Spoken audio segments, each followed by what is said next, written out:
Assalamualaikum warahmatullahi wabarakatuh.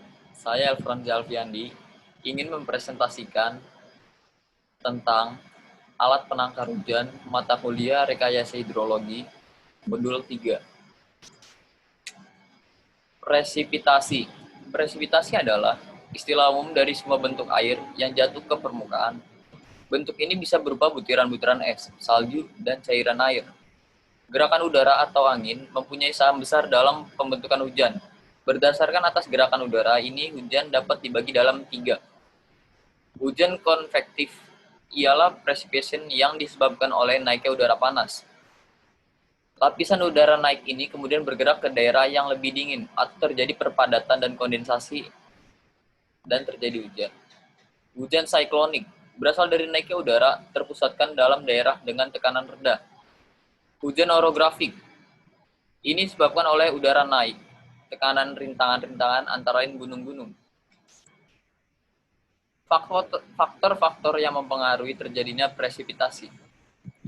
Yang pertama, adanya uap air di atmosfer. Yang kedua, faktor-faktor meteorologis. Yang ketiga, lokasi daerah sehubungan dengan sistem sirkulasi secara umum. Yang keempat, rintangan yang disebabkan oleh gunung-gunung dan lain-lain. Alat penangkar hujan. Data-data tinggi hujan atau besar curah hujan hanya bisa ditentukan dengan pengukuran langsung dengan alat pengukur hujan atau juga disebut takaran hujan rain gauge. Dilihat dari cara kerjanya terdapat dua jenis, yaitu alat pengukur atau penakar hujan biasa, alat pengukur atau penakar hujan otomatis. Alat pengukur atau penakar hujan biasa. Pada dasarnya, alat ini terdiri dari corong dengan diameter tertentu, umumnya berukuran 8, diperlengkapi dengan cincin bibir tajam agar ada batas yang tajam antara air yang masuk ke dalam corong dan yang tidak diukur. Cincin bibir terbuat dari lembaga atau kuningan agar tidak mudah berkarat. Dengan adanya pipa pada corong, diharapkan kemungkinan penguapan dapat diperkecil dan dapat diabaikan dalam menentukan tinggi hujan. Kerugian alat pengukur hujan biasa. Pada hujan lebat, kemungkinan air berada pada tabung luber, sehingga hasil pengukuran tidak memperlihatkan keadaan sebenarnya.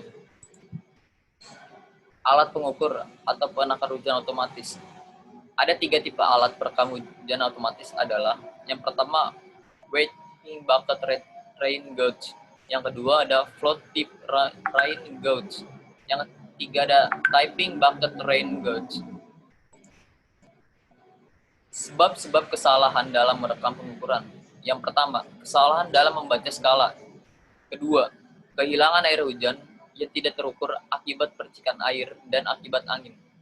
Yang ketiga, kemiringan mulut penakar atau kolektor mempengaruhi jumlah air yang tertangkap. Beda 10% kemiringan menyebabkan 1,5% pengurangan air hujan. Keuntungan penggunaan alat pengukur hujan otomatis. Yang pertama, hujan direkam secara otomatis sehingga tidak perlu ditunggu terus-menerus dan dapat diletakkan pada lokasi yang jauh dari pengamat. Kedua, hasil rekaman memberikan gambaran terhadap nilai intensitas setiap saat. Yang ketiga, dapat memperkecil kesalahan pembacaan. Kerugian, biaya lebih mahal. Yang kedua, kesalahan elektris dan mekanik bisa terjadi.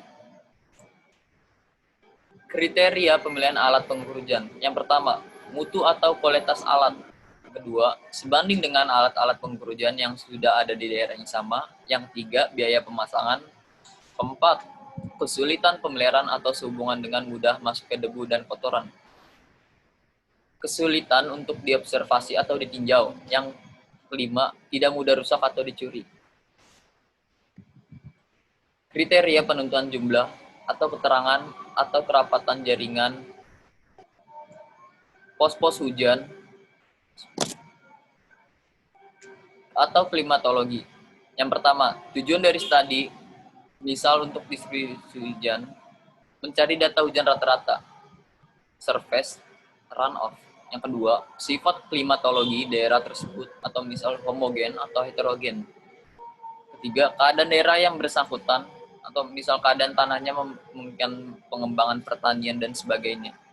Yang keempat, jumlah pengamat. Sekian presentasi dari saya, Elfran Jalfiandi. Mohon maaf atas kesalahan atau ada problem.